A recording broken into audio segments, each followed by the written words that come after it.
Welcome, everybody. For those of you that don't know me, my name is Christy Arzola. I am a watercolor artist based in Erie, Colorado at the current moment, and I release a real-time video tutorial sharing my knowledge every Tuesday at 11 a.m.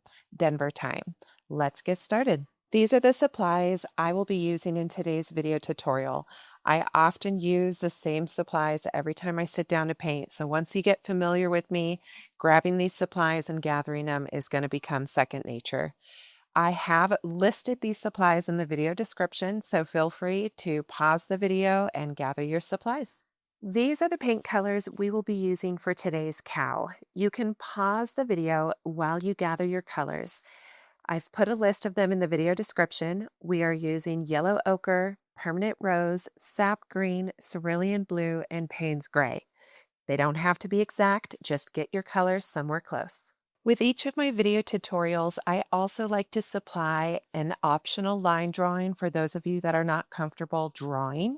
And I also provide a reference photo, both of which you can download for free. Just pause the video, go to the video description to download, and you can prepare your materials. I suggest printing the line drawing at the scale you plan on painting it.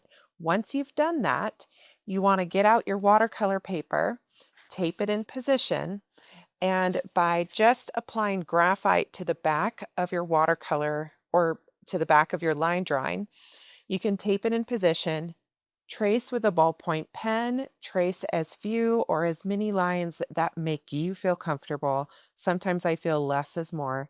And once you've done that, you're going to find that by tracing, it's going to push the graphite onto your watercolor paper. I darkened my lines just so you can kind of see what I'm working with. But once you've got your line drawing on your watercolor paper, we can begin. Now, I typically like to work at a standard frame size. So I've laid out what a 5x7 would be. Painting larger is going to make your life a lot easier. And then I've just taped the edges for a clean end product. Now I'm going to go ahead and begin mixing the paint colors for today's subject. I'm going to use a number 10 round brush, and I'm going to get it completely wet with clean water. I'm going to use my brush to carry as much water as it can hold to bring water over to areas of my palette. We always have to kind of start off with a little bit of water in order to mix our paint colors. So the first color I'm going to mix up is just kind of this off-white that we can use on the white fur of the cow.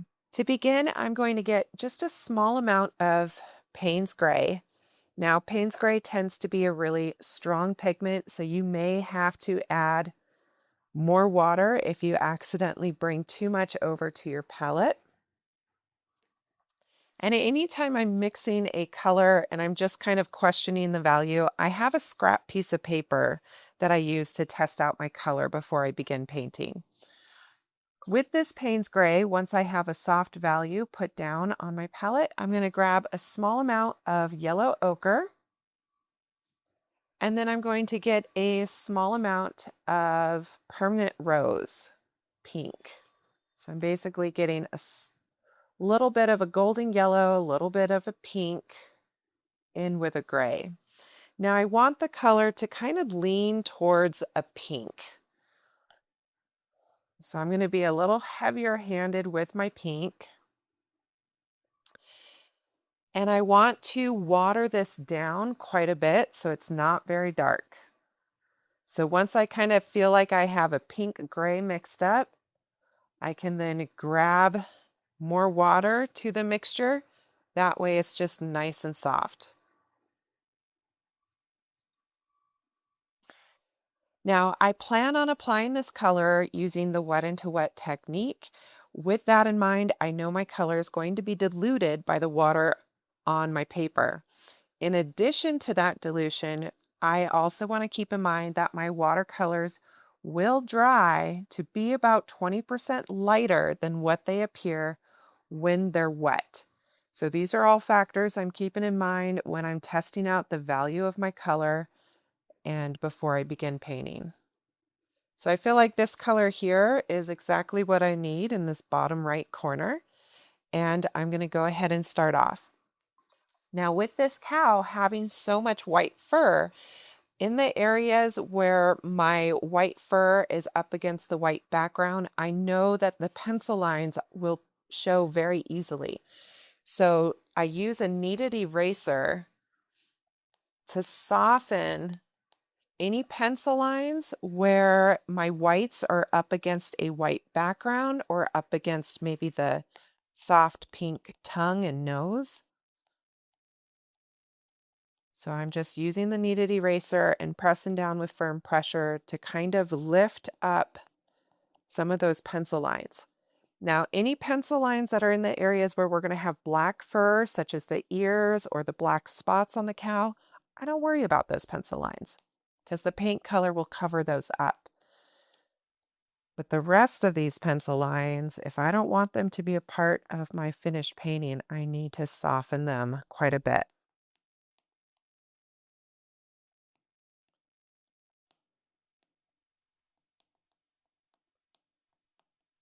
Gotta love that sound. It's kind of fun.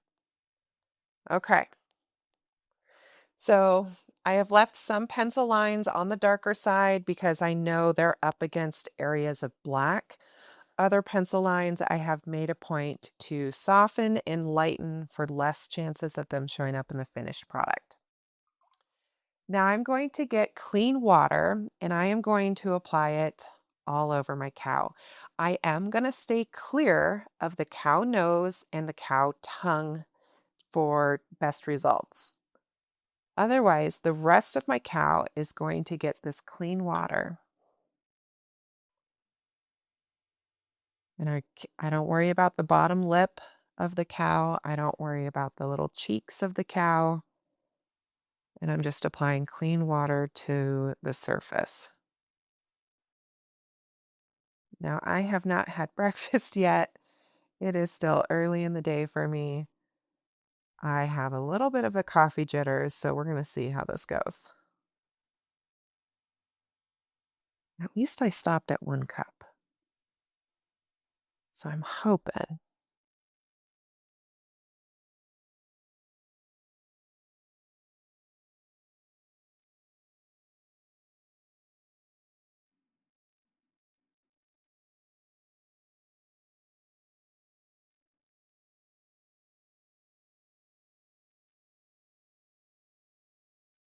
So in the areas where I first began applying the water, it has already absorbed into this cotton paper by Arches.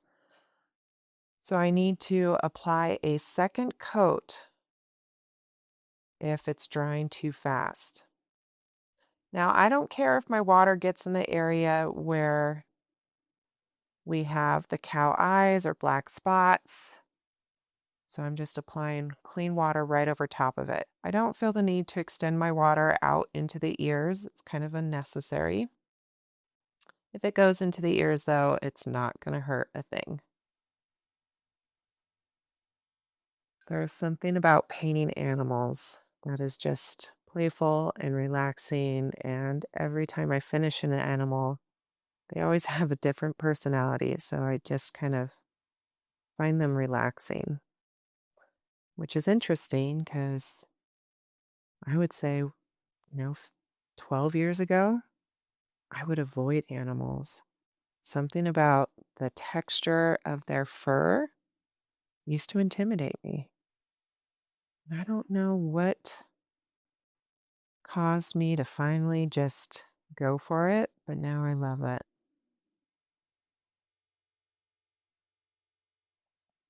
Okay, so if I tip my paper, you can see how glossy my paper is. Now, there are some areas where I have puddling. I don't want those puddles. Those puddles are going to wash out my color. It's going to make it difficult to control where my color goes. So I dry my brush off on a paper towel or sponge, and then I use my dry brush to soak up that excess puddling. Now notice how the lower half of my cow is a little less shiny because that's the first area I applied water. that is already beginning to dry. So I need to be mindful of that and at least get my color in there first so that it doesn't completely dry on me. So I'm just coming in with that gray pink mixture that I set up. And I just want to kind of get this base color down on the entire cow. Again, avoiding that nose, avoiding the tongue. Trying to be relatively neat with my outside edges of the body.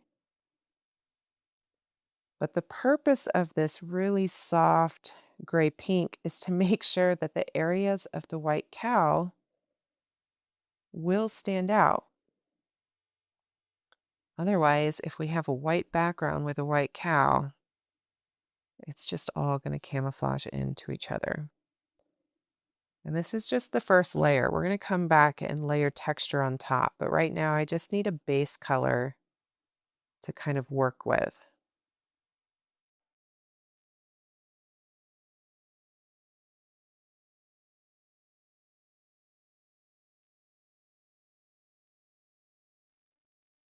Anytime I'm up against the outer edge, I really take a moment to slow down with my pace and control my brush and try to make really nice, clean outside edges in one stroke for the best results. If I kind of apply my paint in the way of, sketching, where I kind of do multiple strokes with my brush, then I tend to get a more textured outside edge, and I'm not as happy with the end product because it kind of has this messy feel. Depending on the style you're trying to achieve, you just want to be aware of that and adjust. You don't have to paint like me. Stay true to yourself, but be mindful of how you apply your color and how you hold your brush, because that will determine the end product. Now, at the very top, I'm all about having a little bit of some messy cow hair. So I'm just being okay with dragging my brush up and out to create some hair texture so it kind of looks like he's got a funky little do.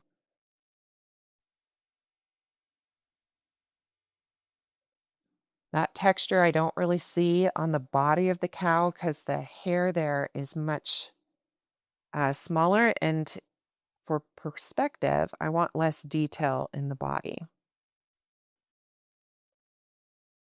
Now at the very bottom of my cow, I kind of want it to just have a messy finish where it disappears into the background. So I'm going to rinse the paint out of my brush. I'm going to do a gentle tap on my sponge to remove, excess water, but I still want it damp. And I'm just going to use this damp brush to kind of soften this bottom edge and just to give it a little bit of a messy end. Okay. Now I need to hit this with the blow dryer because those of you that know me know how patient I am with watching paint dry, and then we can move on to the next step. Now that the cow is completely dry, I will be able to notice any areas on the outer edge that maybe have some texture that I didn't intend. Now, this is not at all what I would consider a bad result, but for the sake of learning, I want to show how you can clean up edges. So grab a square brush that has a bit of stiff bristles. This is actually intended for acrylics. I'm going to get it wet with clean water. And anytime you dip your brush in water, there's a lot of water droplets that hang out on this metal ferrule. I like to drag my hand across that metal ferrule to remove the droplets, but I keep the water in the brush. Now, if there's any areas where I'm like, I wish that was a little lighter, I just take my brush and do a little bit of back and forth movement with the water, and that color will soften and lighten up. I can do the same thing on the left side. I can just move that brush back and forth. Once I see the color starting to lift or soften, then I just take a dry, clean paper towel Now, some pigments will stain your paper and be harder to erase than others. So it just depends on the brand you're using and the colors you're using. A lot of times, just lifting each of your colors on a small swatch when you first buy new paints will help you get familiar with which colors are a little more friendly to work with. Now that I've kind of cleaned up some of my edges, I want to add just a splash of color to imply an environment for my cow. So I'm going to get some sap green, add that to some water on my palette. I'm keeping this a very, very muted green. So I have a watered down sap green right now, and I'm going to add the tiniest bit of permanent rose pink to give it a little bit more of an olive color. Anytime I feel like my color might be close to my goal, I get a scrap piece of paper and I just test it out, keeping in mind that my colors are going to dry to be lighter than what they appear when they're wet. So if I want it darker, I need to add more paint.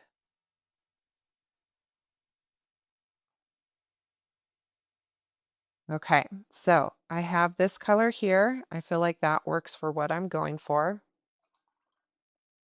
Now, I don't necessarily personally want to extend my color all the way to the outside edge. Up to you, completely optional. But I'm going to apply some clean water. I'm avoiding the tongue and avoiding the cow.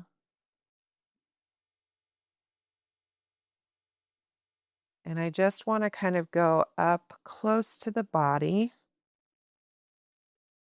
And I can extend this water up into what would be the sky as well.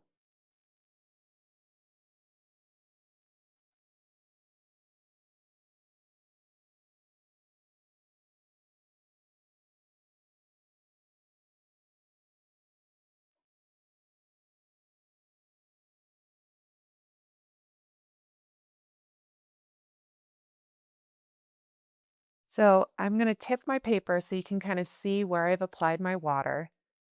Notice that I did not fully extend to the outer edges. I kept it close to the body of the cow, and I wasn't neat about it. Okay. Now that I have that water in there, I'm going to switch to a small brush so I have better visibility. I'm going to grab some of that olive green,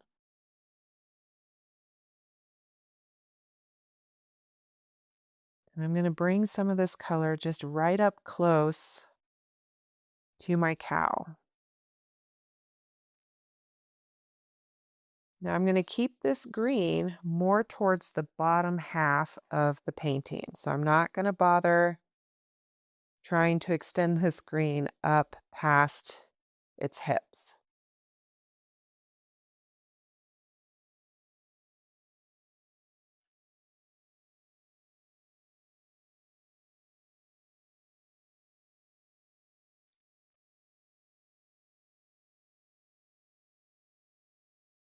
Trying to avoid the tongue.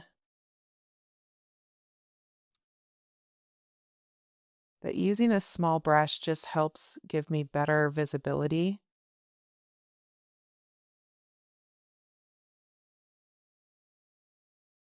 And again, I don't want to bring the color up too high. So once I have some color down, now I can use my number 6 round. So I'm switching from my small round to a number 6. And depending on the scale you're painting, you might be using different size brushes, and that's completely understandable.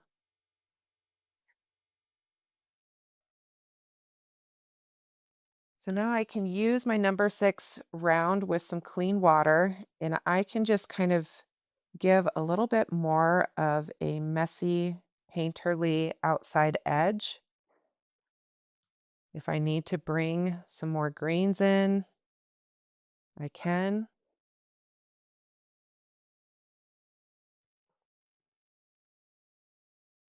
If I want, I could even do some splattering of paint. Just be mindful of your cow.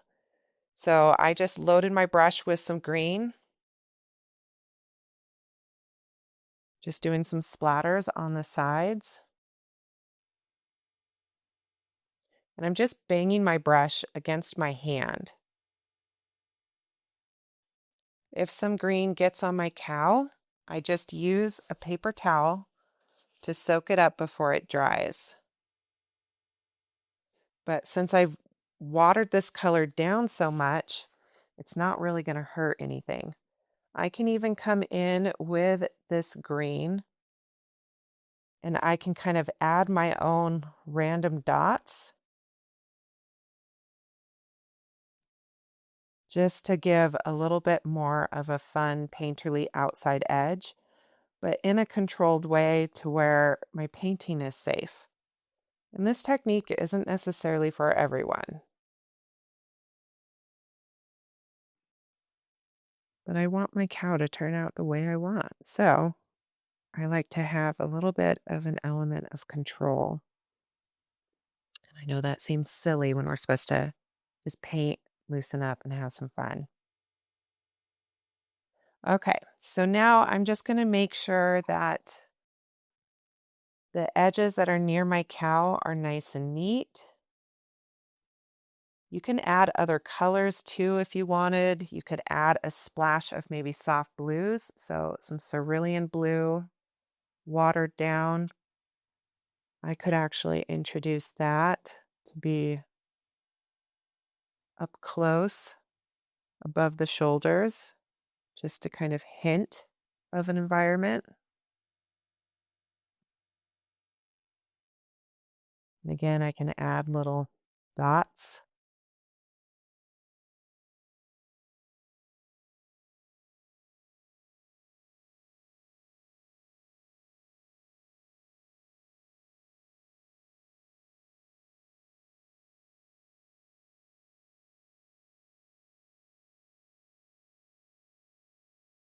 Giving a fun little textured outside edge to where my water is. Taking my time when I'm close to the cow. I can continue with this soft blue up towards the top.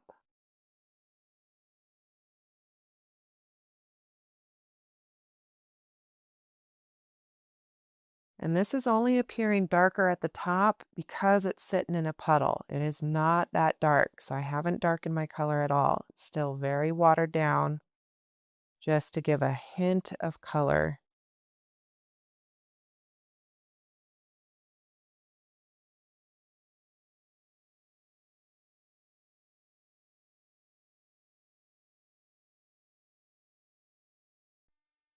If you enjoyed this tutorial, please hit that subscribe button and give me a thumbs up.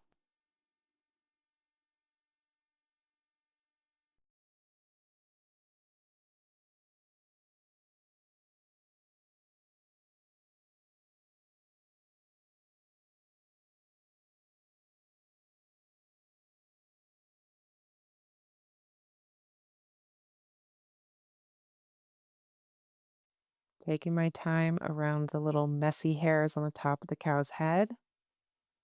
I'm okay with a thin area of white paper that is untouched by paint if that means peace of mind that I don't accidentally overlap my colors. It is absolutely okay for your painting to look like a painting.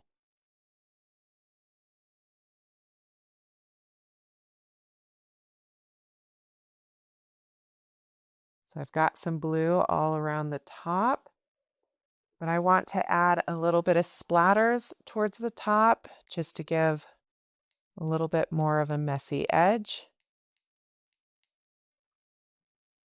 And I can use clean water to kind of extend my color at the top.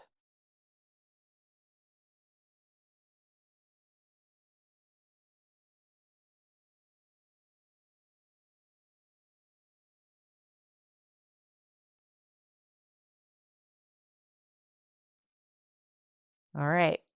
So now I've at least hinted at an environment for my cow. I can now hit this with the blow dryer. I just want to make sure that there aren't any thick water droplets that the blow dryer might blow across my page. So I'm using a dry brush to kind of soak up any puddling paint, especially in the water droplets. That way my blow dryer doesn't push them across my paper.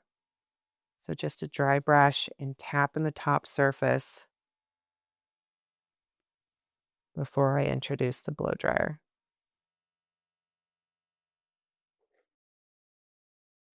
Okay, I'll hit this with the blow dryer and we'll get back to the cow.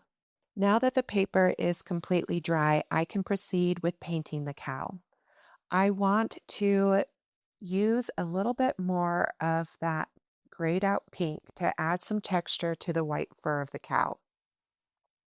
So I'm using a number 6 round, but I'm dragging my brush across the rim of my palette really well and doing a light, gentle tap on my sponge or paper towel just to remove a little bit of the excess paint.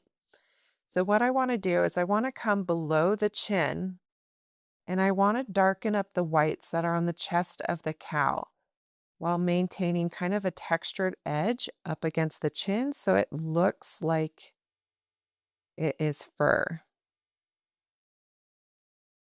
So I'm just painting wet on dry, and I'm just trying to improve the contrast by adding another layer of this gray pink to the base of my cow. So I'm just going right against the chest, below the chin, so that the chest looks a little darker. Now I'm going to rinse the paint out of my brush and lightly tap my sponge so it's just mildly damp, and I'm going to go to the bottom edge of this paint stroke, and I'm just going to blend it with the color I have on my paper. If you have too much water, it's going to kick back into your color and basically remove all of it. But if you have just the right amount, it'll soften that edge and allow you to blend. So that's going to improve the contrast between the head and the body. I'm going to return it to this gray pink. I haven't changed the color at all. And I want to get more contrast between the front leg and the back belly and rear leg. So I'm going to come in here and add some color to the right edge of that line for the leg. Once I have that color down, I now want to rinse my brush, do a gentle tap on my sponge so it is damp but not wet. And I'm going to go to the right edge of this paint stroke now while it's wet and soften that edge to make it blend more. And this is going to help improve contrast between the front half of the cow and the back.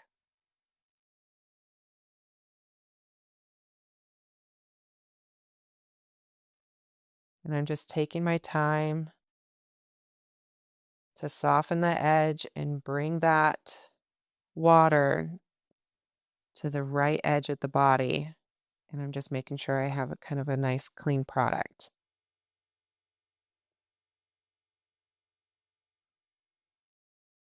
Now, while those areas are drying, I need to stay out of them. I need to resist the urge of going back and fiddling and playing with it because it's just going to encourage more texture.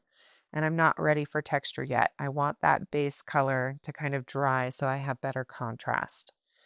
So meanwhile, I'm going to go up to the top forehead area of the cow.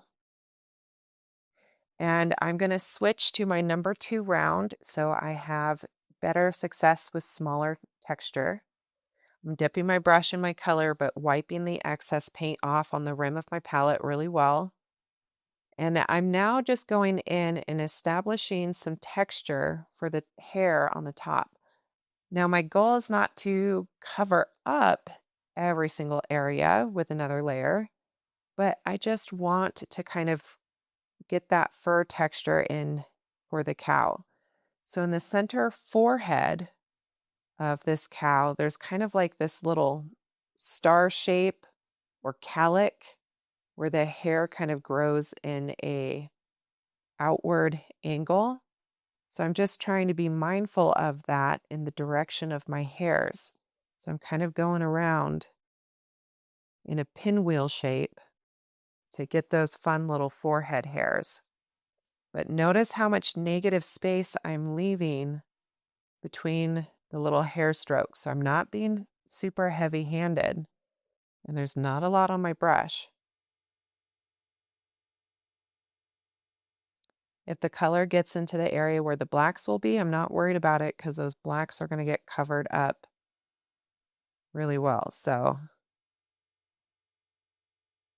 now I need to let that dry before I continue messing with it. So I'm going to now go to the cheeks of my cow and to the bottom upper lip. And I'm going to add some hair texture to my cow in those areas.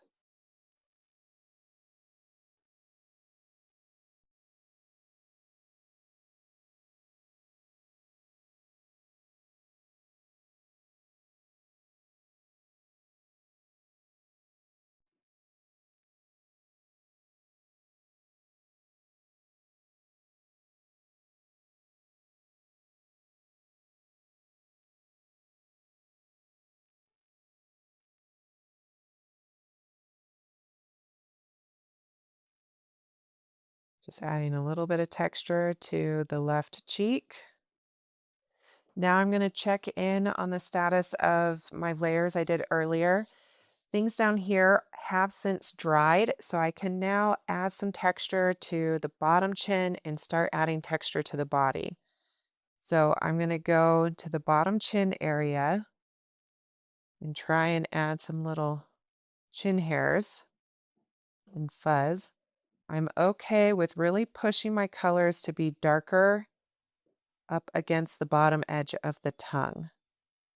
Now I'm not going to bring the texture up too close to that lip separation because I want to leave some space for some bright, soft pink lips.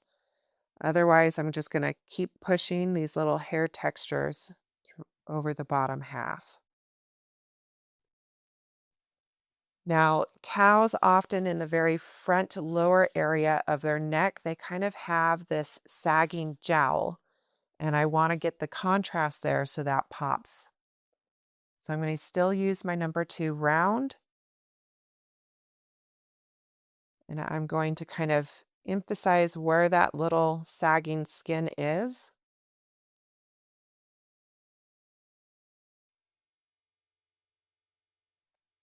And I'm making a point to look at the reference photo so I know where to put these darker values. I'm okay with darkening the neck further underneath the chin for better contrast so we can get more depth.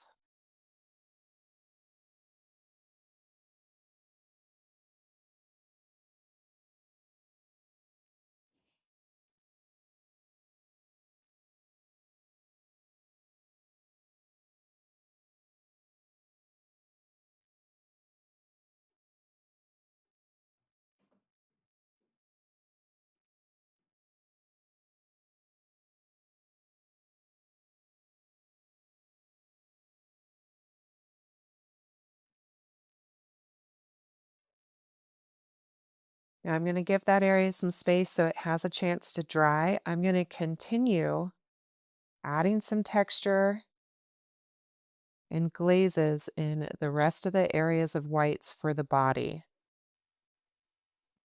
I'm just trying not to think of filling it in. I'm trying to remind myself, to kind of hop around, make interesting shapes. While with my brush strokes, I'm trying to follow the contour of the animal. So if there is texture, it's at least adding to the end product rather than, going against the actual shape.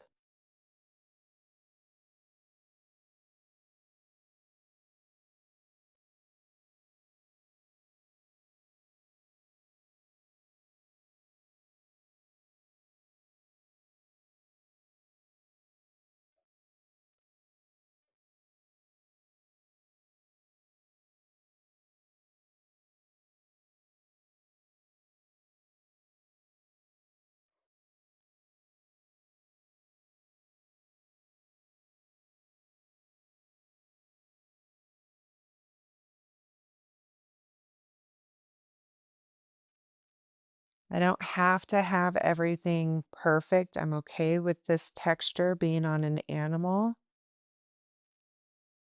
I'm just making sure my brush strokes kind of follow the contour.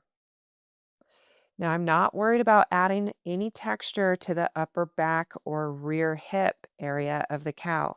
Those are off in the distance, and anything that's a little bit more further back, perspective wise, I put less detail in. I'm going to go in with another layer on the neck. This time I'm going to focus more on a fur texture application rather than just doing a general glaze to darken the whole thing.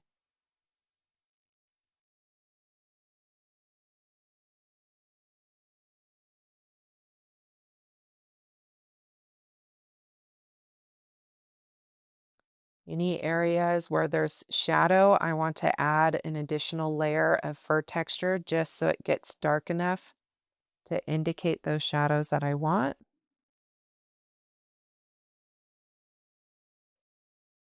Adding another texture just to get some shadows in for that fuzzy little hair. And I really want to make sure I have good contrast between the belly and the legs. So doing a couple layers there too. Underside of the tongue is often heavy in shadow. So just adding a second layer of glazes there.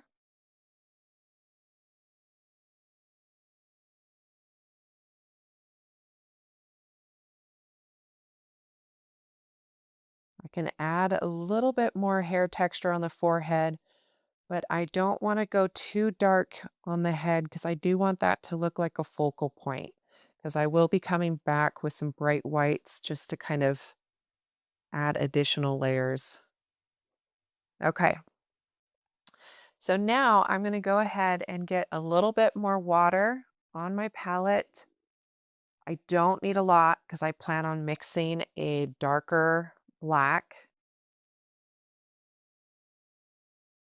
So with this black, I'm going to add just a little bit of permanent rose to it. And I'm actually using Payne's Gray. I don't have black on my palette. So you're welcome to use straight black if you would prefer.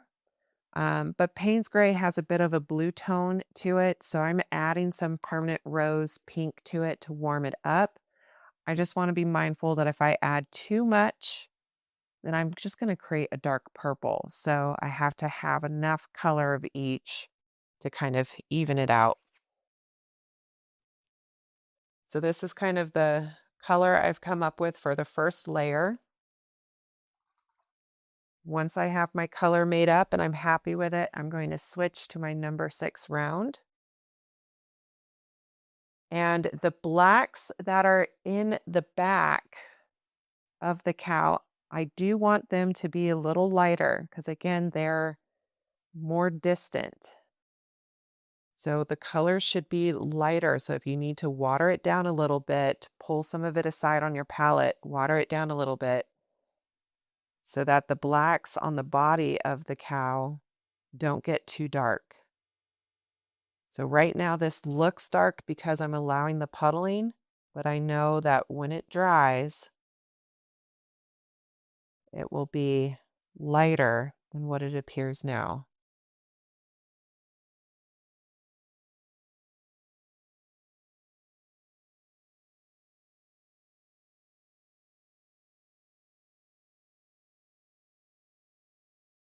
Now, just so I kind of remember where that shoulder separation is, I'm leaving kind of a narrow area where my paint doesn't cover.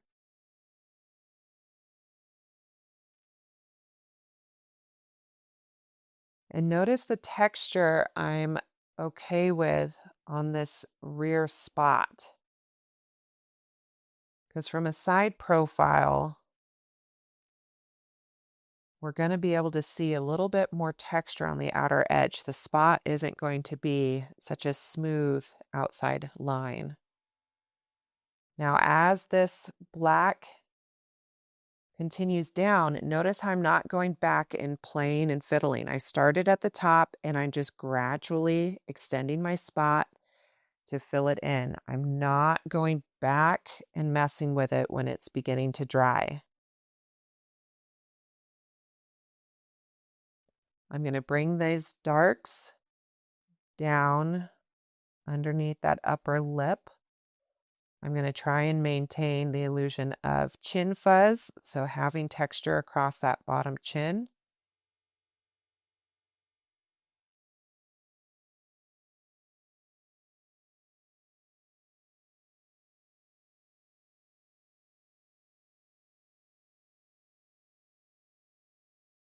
I want to make sure I kind of have a textured edge along the neck area as well to kind of capture that sagging skin.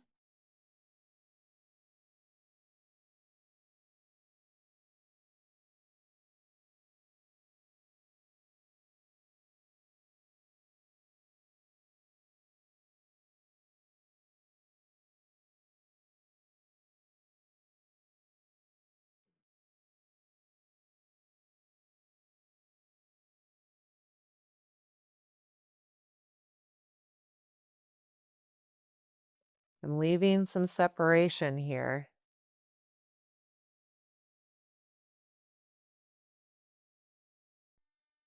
If you enjoyed this tutorial, please hit that subscribe button and give me a thumbs up.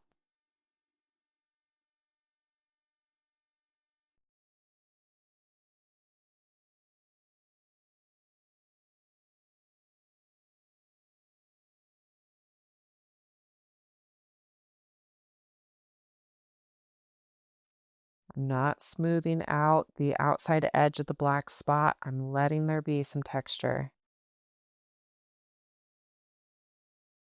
The only time I smooth it out is when it's up against the edge of the body or foot. That's when I smooth out my edges for the spot.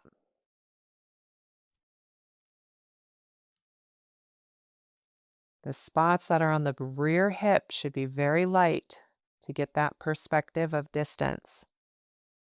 So really water down your black or Payne's gray. Don't get too dark on the spots that are in the distance.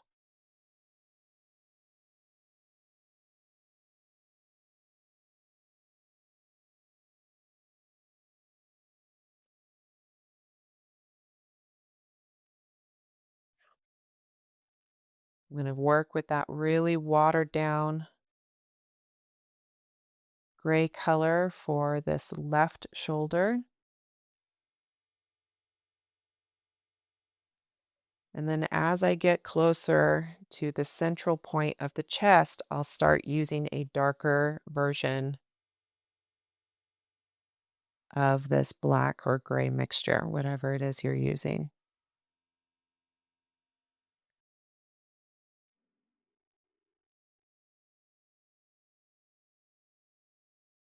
I want to be mindful of where that neck fold is. There should be a diagonal line. So we have to really pause, look at the reference photo, figure out where that little sagging skin is, and try our best not to cover it up. And if it's your first time painting a cow, it's all good.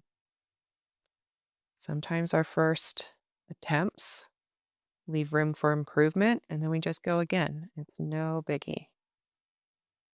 It's how we learn and get better.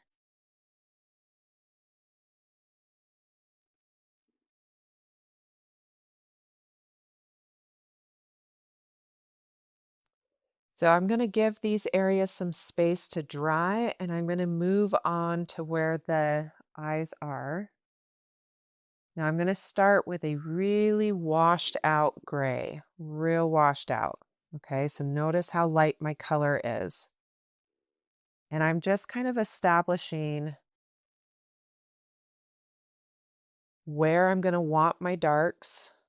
And I'm starting with a really light version. That way I don't completely cover up the pencil lines that are going to guide me for the eye of the cow. So really water down your gray. Don't go too dark. And just start by getting a glaze across that whole eye and ear. And then while the glaze is still wet, we can come in and selectively darken just parts of the area.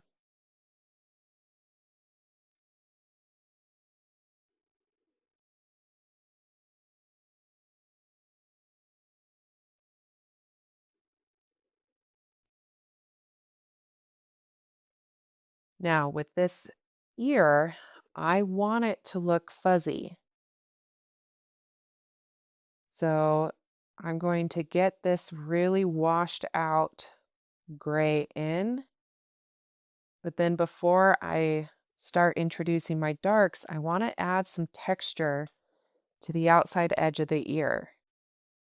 So I'm deliberately now overlapping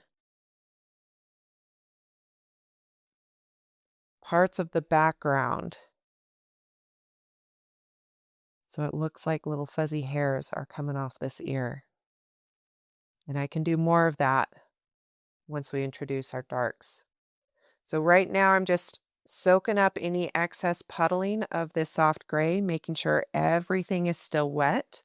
So if I tip my paper, you can see how glossy that is still. I'm going to switch to my number 2 round. I'm going to get my darker black mixture. And now I'm just going to selectively darken up areas, being mindful of the eye and trying not to completely cover that whole area up. But I'm okay with texture.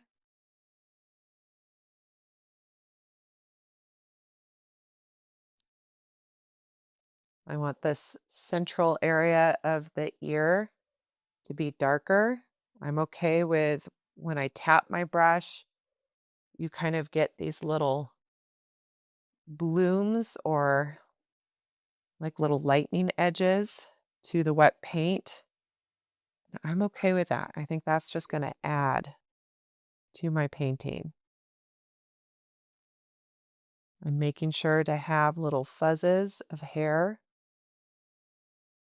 Holding my brush vertical, being very gentle with my pressure so I don't have really wide lines.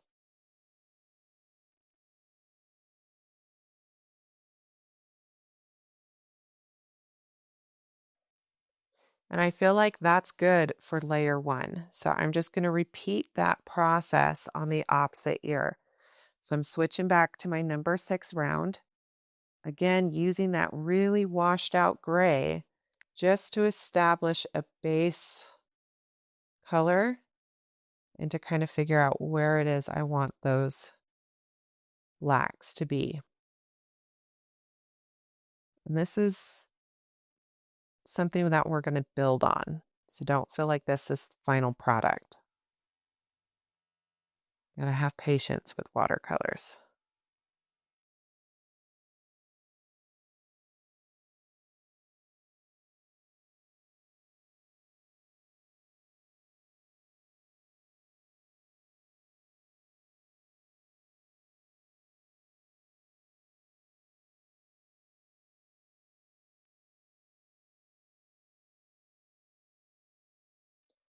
I'm going to soak up any puddling of this light gray. Once I've soaked up the puddling, I'm going to switch to my number 2 round and selectively introduce some darks here and there. So I want darks to be in that bottom corner up against the nose area. I want those darks to kind of recede or go around the eye and up to the brow area.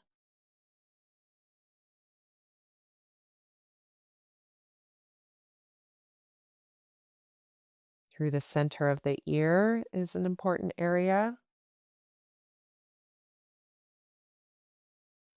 But I also want to establish those fuzzy little hair textures on the ear. So I'm using my small number 2 round with gentle pressure to make the outer edge of that ear look fuzzy. I'm going to do the same thing on the top.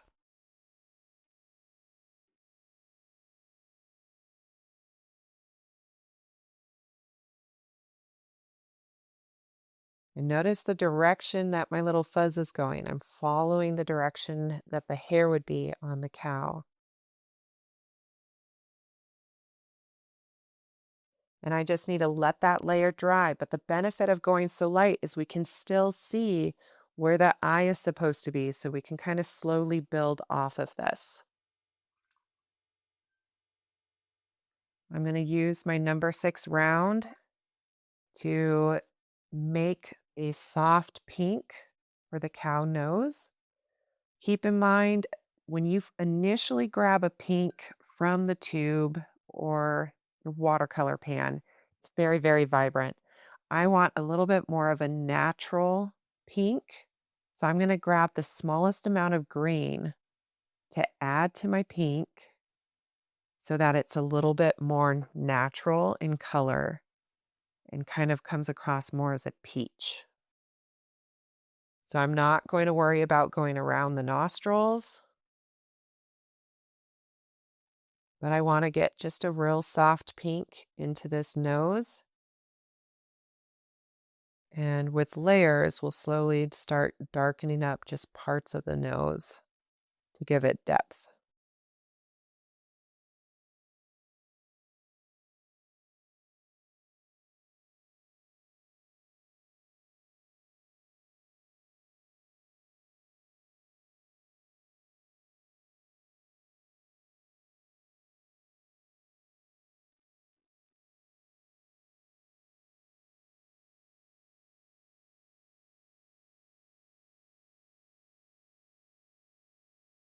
So we're basically just kind of color blocking. And then we build on it.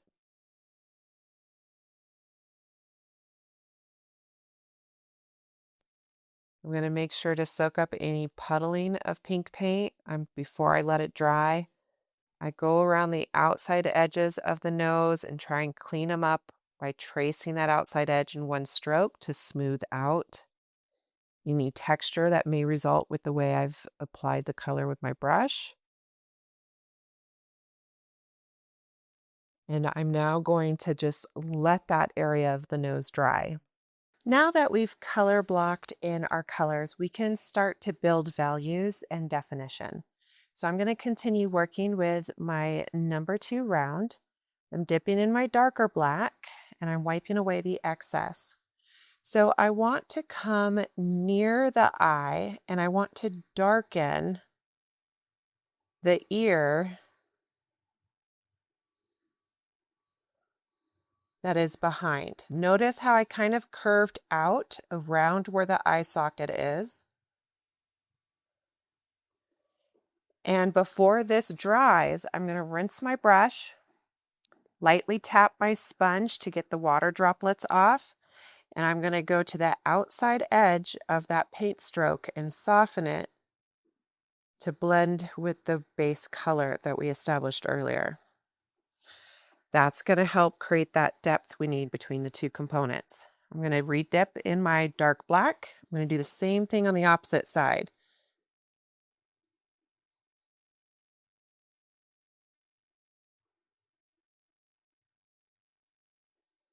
So I'm just applying a layer of that dark black.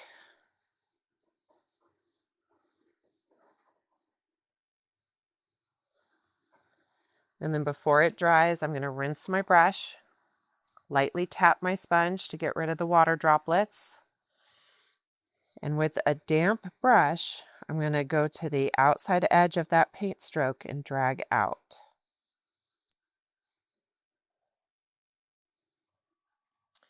While those areas are drying, I'm going to go down to the cow's body and continue to layer. So the spot that is behind the right shoulder, I want to darken up a bit. So I'm going to come in with my dark black, and I know just where to put it because I left that little narrow line so I don't kind of mess up the anatomy.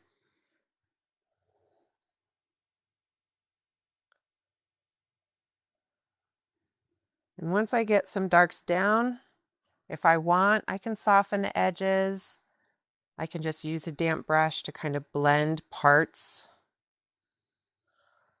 of that dark with the other areas of black, but I'm not looking for, perfectly filling in.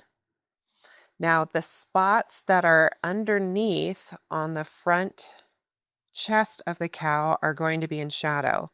So I really need to make sure that I darken that up quite a bit. So I'm going to come in painting wet on dry.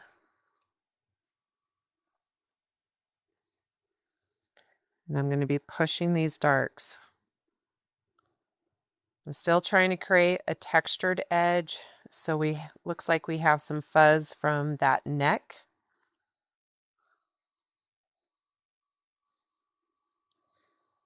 And notice how I am just kind of starting in one area and extending it without kind of going back and fiddling in the zones where I started. Once I kind of get that area darkened, I can then choose to rinse my brush. And with a damp brush, I can soften those edges. Just remember, you don't want too much water in your brush when you do that or do this. Otherwise, it's going to kick back into your paint. But also at the same time, if you don't have enough water, it's not going to soften the edge. So you got to find that balance, and it just takes a little practice.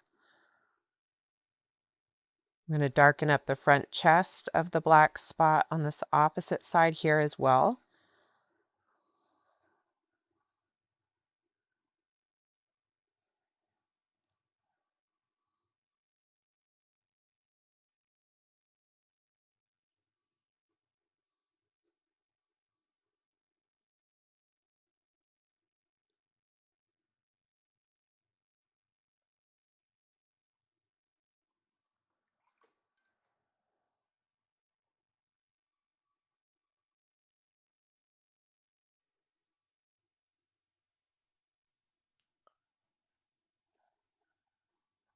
I'm just softening the edge so the color remains soft near our light source.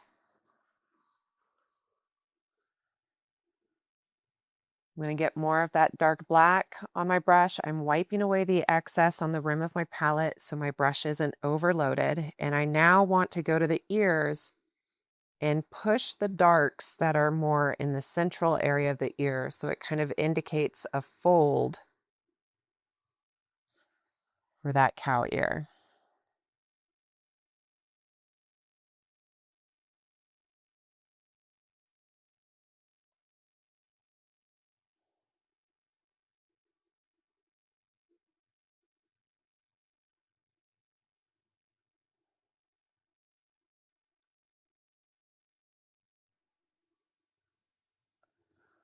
Once I kind of get at least the fold area darker, I can rinse my brush, dip into the pink we used for the cow nose, and we can actually use this pink to extend some of that color while also giving a hint of pink to the inside of the cow's ear.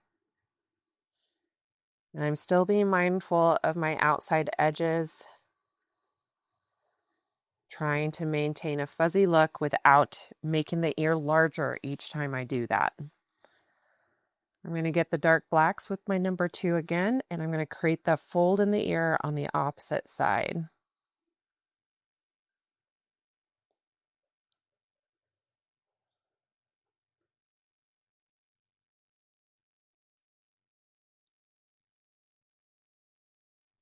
Now, for those of you that are working at home, don't feel like you have to keep your painting stationary and upright. Rotate your painting and work in a comfortable way so you can get to some of these angles more easily. I'm only remaining stationary for the sake of the video.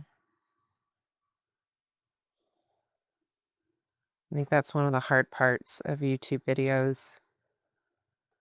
I don't always find myself painting in the most natural way that I would if I were by myself. But I hope you guys are still getting some value out of the videos. Now, while those ears dry, I'm going to get some dark black, making sure my brush isn't overloaded. And I'm going to be adding some hair texture to my cow. So I'm kind of staying more central in line with the eye. And we have hairs that are going up and over the brow area. So that's the direction I'm kind of dragging my brush, trying to allow different varying heights to the texture. And then on the bottom side, we're kind of going the opposite way.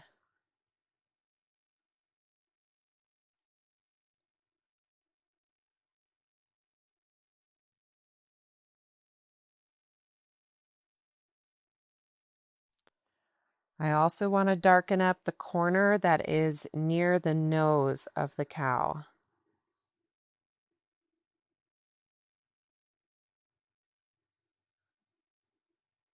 And then as I come up and get closer to the eye, I just want to kind of create hair-like texture with just a gentle touch.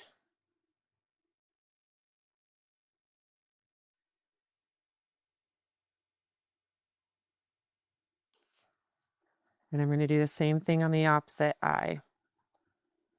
So I want to start kind of near the tear duct area of the eye, get some darks that kind of go up and over in the brow area.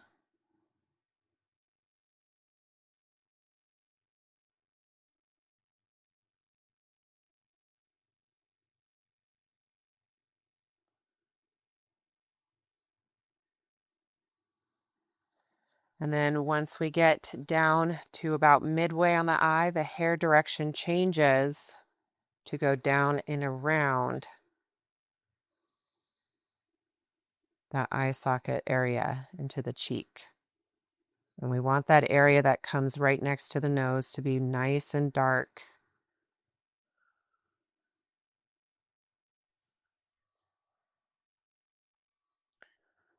I want to get just a little bit more hair in the area of the brow on the right side. If you have too much paint in your brush is going to want to leave really large, wide lines.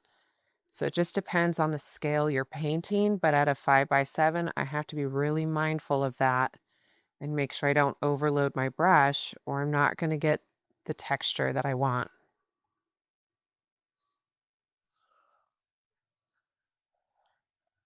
Now I'm going to move on to the nostrils of the cow. I'm going to start inside the nostril with my black. I'm just creating a really tall, narrow oval. I'm going to do the same thing on both sides. And nostrils are one of those areas that it takes multiple coats to get the values and colors the way you want.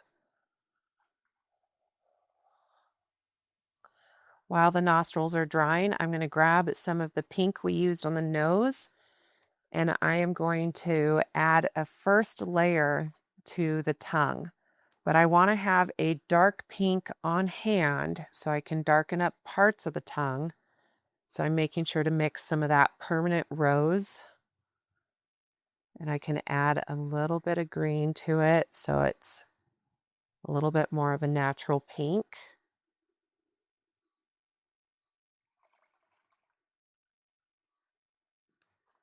And I'm going to use my number 6 round with the really light pink we used on the nose just to kind of start the tongue.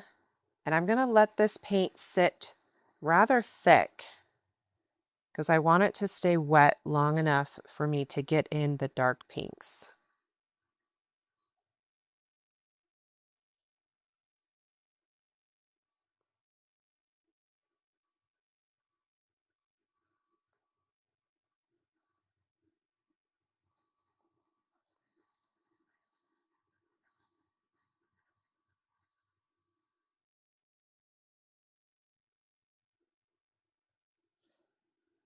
I'm still keeping the paint rather thick on the paper in the area of the tongue. That way it doesn't dry too fast.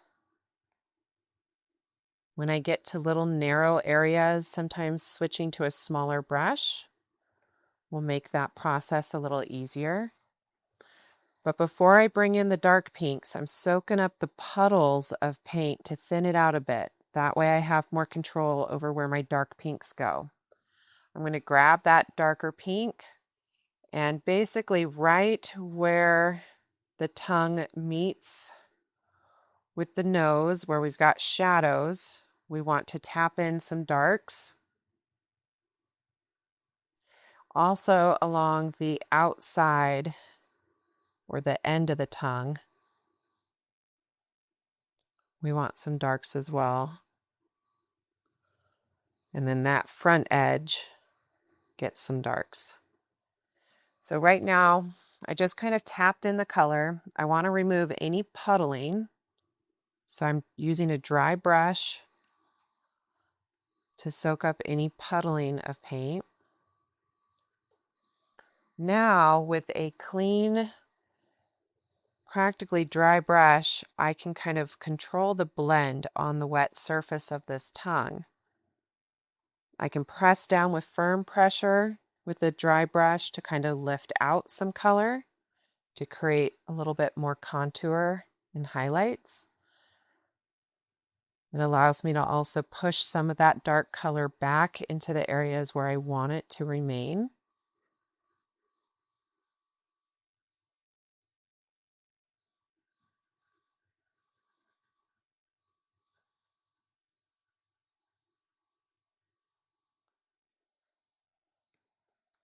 And then before this dries, the area that is closest to the nose on the far right, I want to add some darks in that area of the tongue.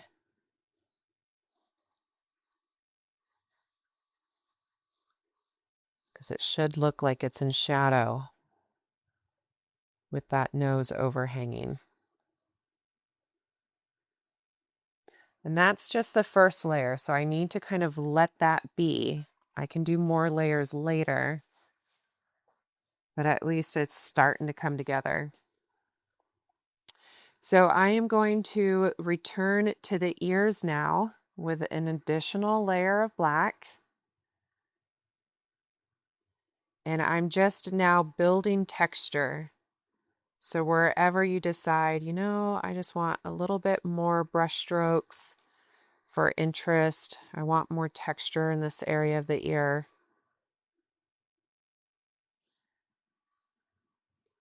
And this is where you can start kind of pushing your details.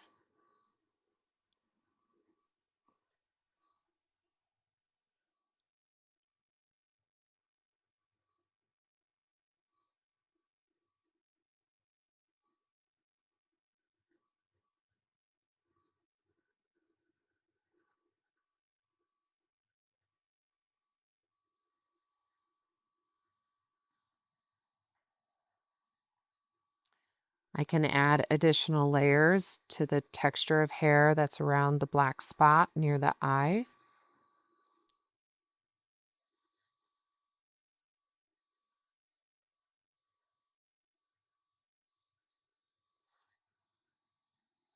Just make sure anytime you're dipping in your black, you're dragging your brush across the rim of your palette so your brush is only semi-loaded and doesn't have too much paint.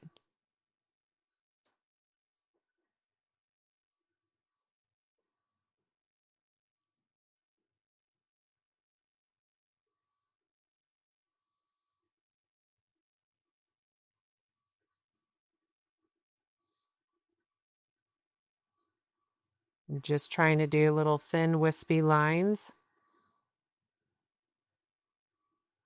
to indicate hair.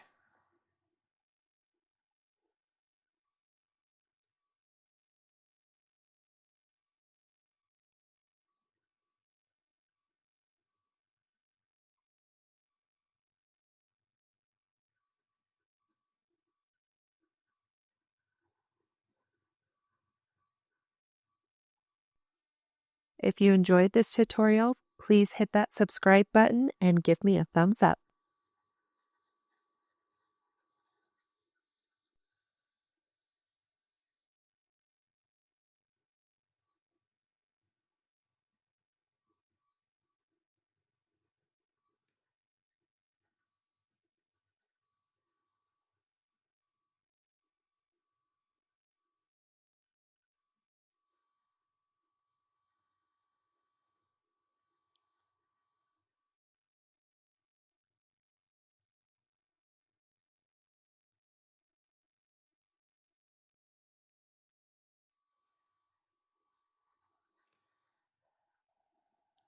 If you want to continue to push the darks on the chest of the cow, you can do another layer there. Just don't worry about blending so much. Embrace the texture. Let it look like it was painted.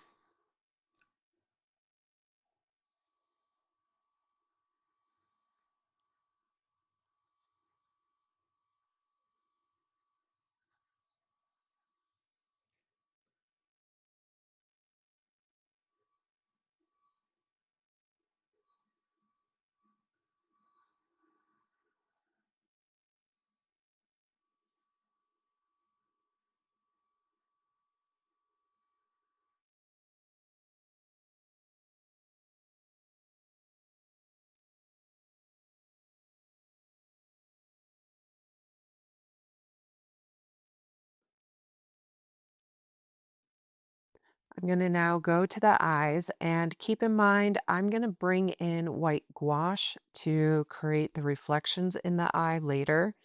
So right now, my eyes are going to look very flat and kind of cartoonish. They're not going to look very realistic with the first coats. So I'm just creating a circle for the eyeball in black. I'm going to do the same for both eyes.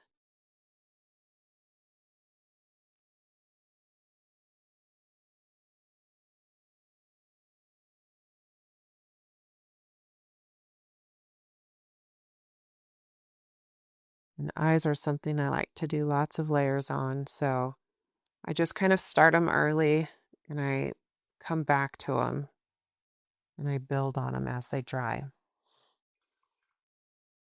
So now I'm going to return to the cow nose. I'm going to get that nose pink we were using, and I'm going to add a little bit more color coming out from the nostrils. And the nostrils are going to kind of wrap around up towards the top. So I'm taking this dark color and trying to kind of create that curve there. Now, as that pink meets with my dry Payne's gray or black, it might reactivate the black. I'm going to let that happen, and I'm going to use my brush to kind of blend that transition between the two colors. But the reason I did the black first is it ensures that it doesn't creep into my pink and just take over that entire shape with black. I don't want it to become that dark. It's just my personal preference. I'm going to do the same thing on the opposite side. I'm going to bring in some pink. I'm going to go right up to that black nostril.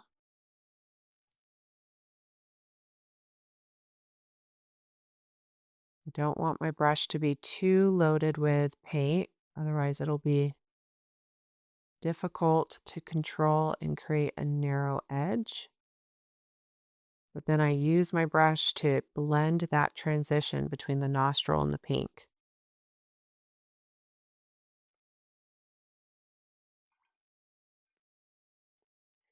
Now I'm going to come into the center of the nose, and I think I'm going to switch to a number 6 because I need to get further faster in order to do edge softening. So I'm going to come more to the center of the nose and darken it up a bit. The tongue has since dried, so I can go right up to the tongue.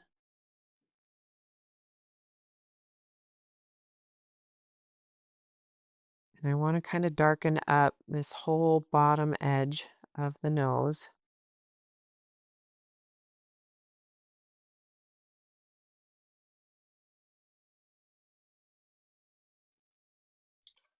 I'm now going to rinse the pink out of my brush and lightly tap my sponge so it's just damp, it's not wet.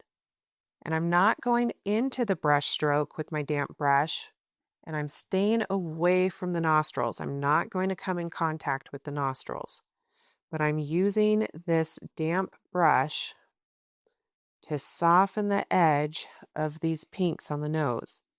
And again, this technique just takes practice, so don't give up on it. You can practice on a scrap piece of paper before you come into your painting to get comfortable with it. But don't give up on learning how to do edge softening and finding the right amount of water on your brush, because it is so helpful to be able to know how to do. I'm going to keep that pink out of the top of the nose. I want to keep that top of the nose nice and light. So if it starts creeping up, I use a dry, clean brush with firm pressure to kind of pull that color out.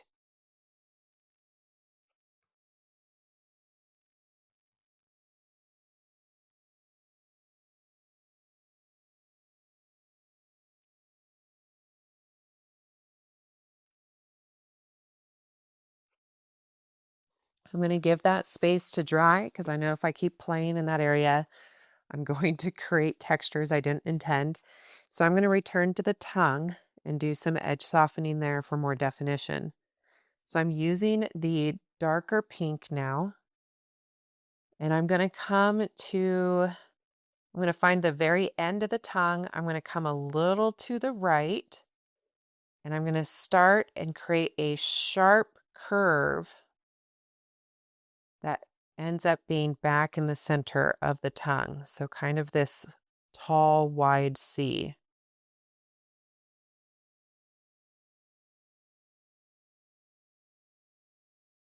I'm going to get rid of any puddling paint. So I dry my brush and soak up any puddling paint. Once I'm ensured there's no puddles, then I can use a clean, damp brush to soften the edge of that curve. And I'm only softening that left side because I want this to become kind of like creating the crease of the tongue. And I have to do it in multiple parts or it's just not going to work. So that's just one part. So right now it's looking a little funky. I'm going to get the lighter pink that I used on the nose, and I need to create more of a pink lip on the bottom for my cow.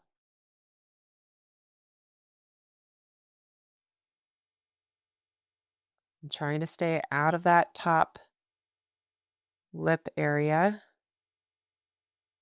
And I'm okay with having some texture to the bottom edge of the lip.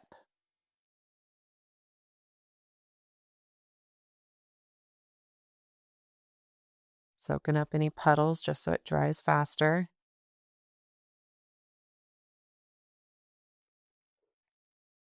All right, the eyes are looking really creepy right now. So I need to come in and do another layer on the eyes. So the bottom half of the eyes, I am going to do another layer to darken. I'm going to do the same thing on the opposite side. But also, I want to kind of indicate where the top brow is, or the top eyelid, I should say. So in the top, I'm going to kind of follow the curve of the eye and bring it out. So it kind of creates almost the illusion of lashes.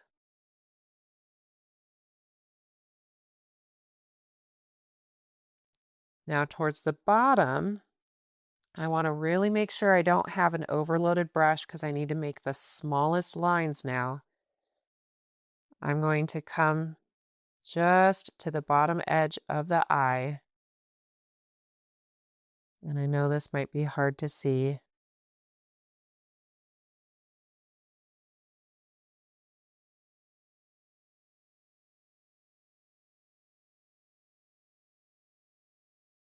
Making sure my brush isn't overloaded.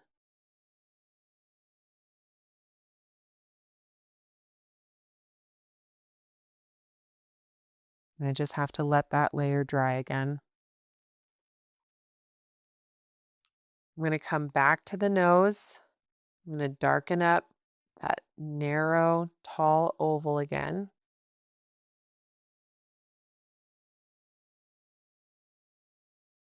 Don't go too wide. Keep that oval really slim.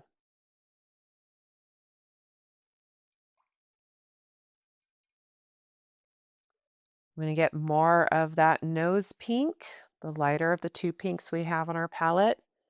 And I want to darken up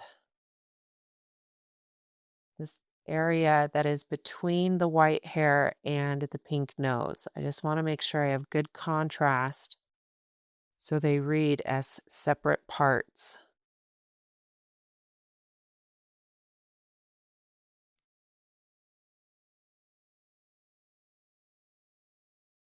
Now, there's always some wonderful texture to any animal nose.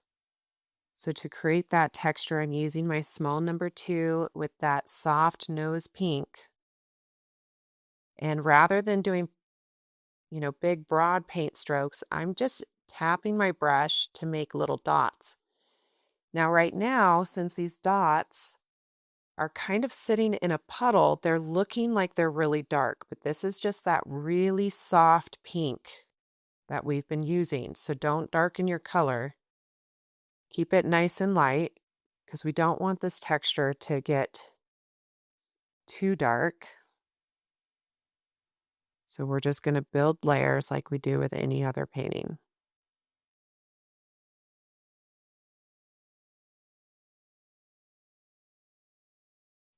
Notice how I am not bringing the dots close to the nostrils. I'm staying central.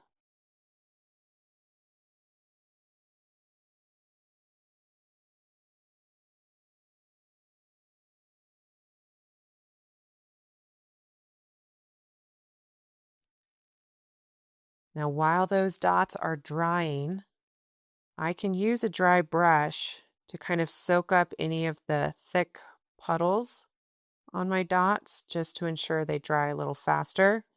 But as I do this, you can see how light my color actually is. It's not as dark as you would think.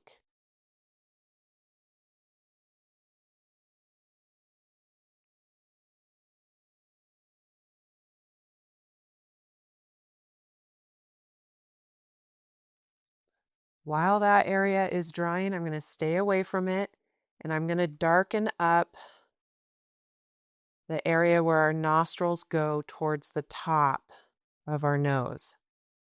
I'm doing another glaze in here.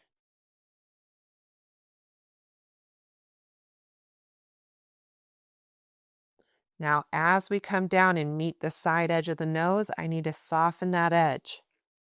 So I'm just using a damp brush to just pull that color down a little bit so it softens. I'm going to do the same thing on the opposite side. I'm going to do another glaze. Darken that color there. I need to be mindful of the dots though and make sure that when I soften this edge, I don't come in contact with those dots.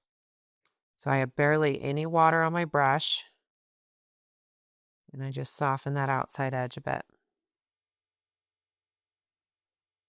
The nose is starting to look like a nose, you guys. I'm so excited. I'm going to add with soft pink just a little bit more texture to the top of the nose. This is actually just to act as a shadow for the white hairs. I think that's fun. I'm going to now return to the tongue and do the other side. So I want to keep a thin, narrow area of the tongue untouched with this dark pink.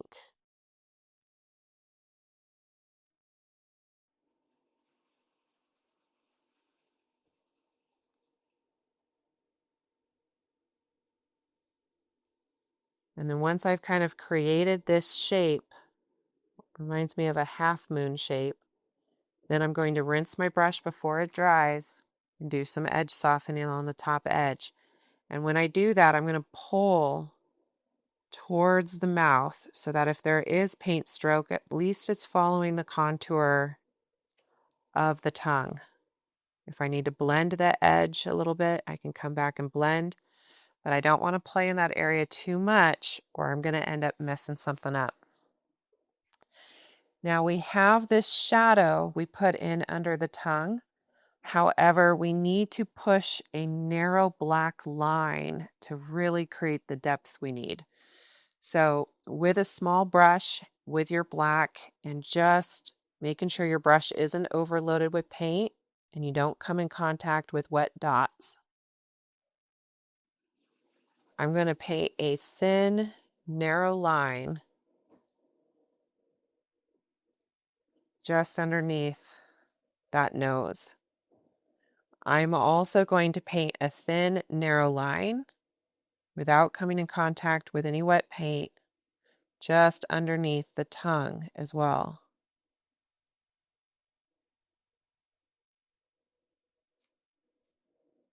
And this thin black line is going to continue, so it kind of creates the separation we need between the lips.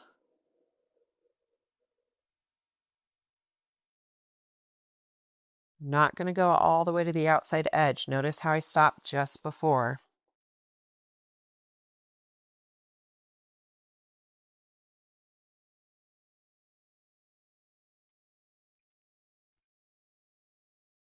All right. We're getting close, you guys. I'm going to use a little bit more of the dark pink just near the very center of that nostril. I'm going to do the same thing on the opposite side.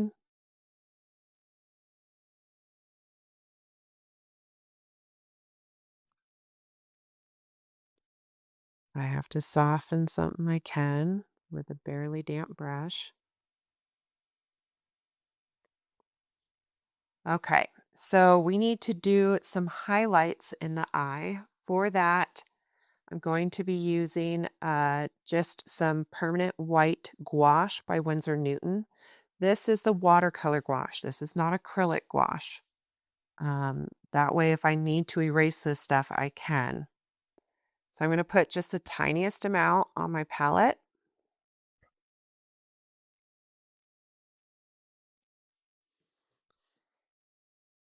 And I'm going to pull some of this white gouache to the side so I can tint it using some blue.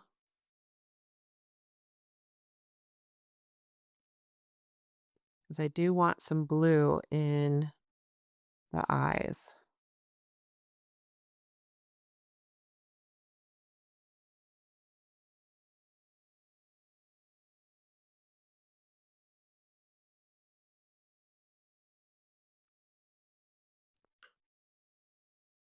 So I'm just going to do a couple little marks with this tinted gouache.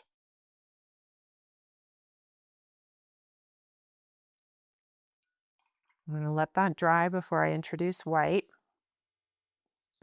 Now the dots on the nose have since dried, so I can choose to come in and very selectively create just a couple more darker pink dots.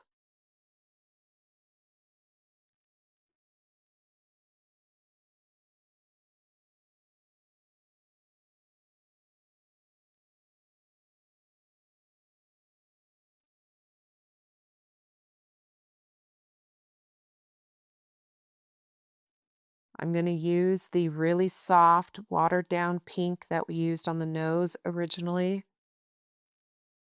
And I'm going to create an edge just above the nostril. And I'm going to let this have a hard edge on it. I need to do this to both sides.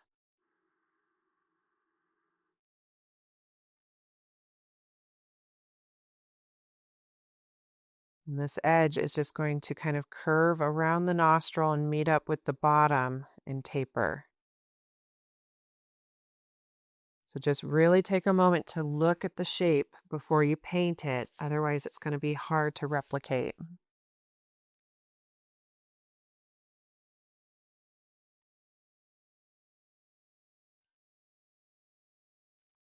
Okay, I'm going to return to my dark pink To add some texture to the lips, I want to kind of follow the contour again of the lips and do subtle little curved lines that look like they're kind of going around the shape.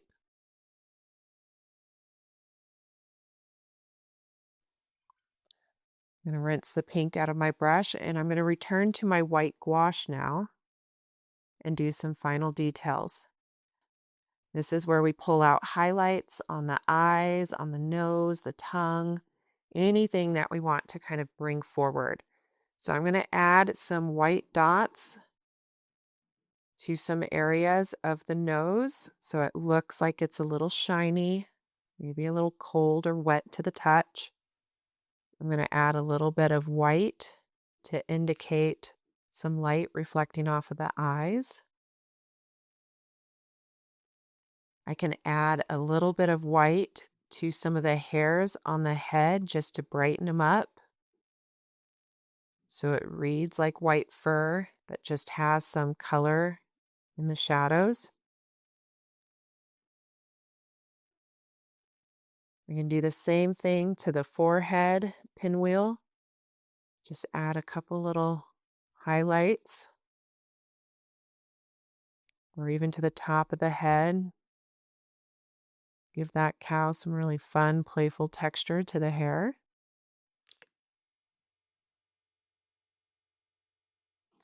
The tongue we want to look wet, so by adding some whites to the tongue, we can kind of create that illusion.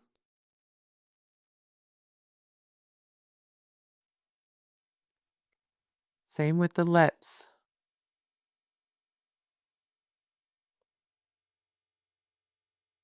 If any of the whites after they've dried didn't really show up as vibrant as you'd like, especially against our off-white fur, you can go back and just add a second layer with a little bit less water and it'll show up.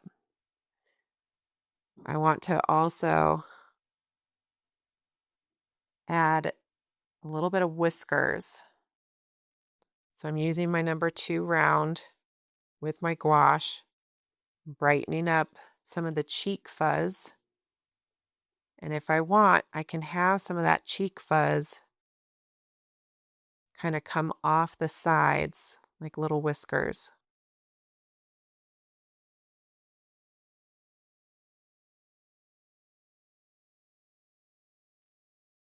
I'm going to do the same thing on the opposite side.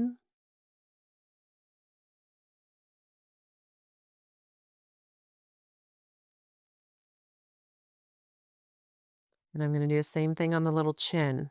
I like the idea of a little fuzzy chin with some whiskers. I just have to make sure I don't overload my paintbrush with too much paint. Otherwise, all my line work is going to be really wide and large. So drag your brush across the rim of your palette to thin it out if you need to.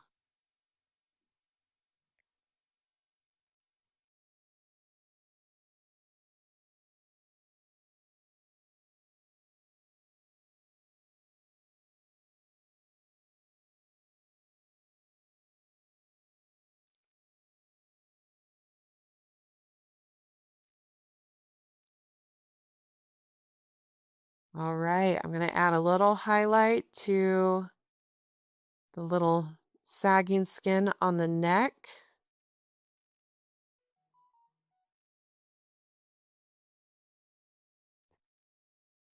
And I'm going to add a second layer of white on the eyes. If there's anything we want attention brought to, it's the eyes of our cow.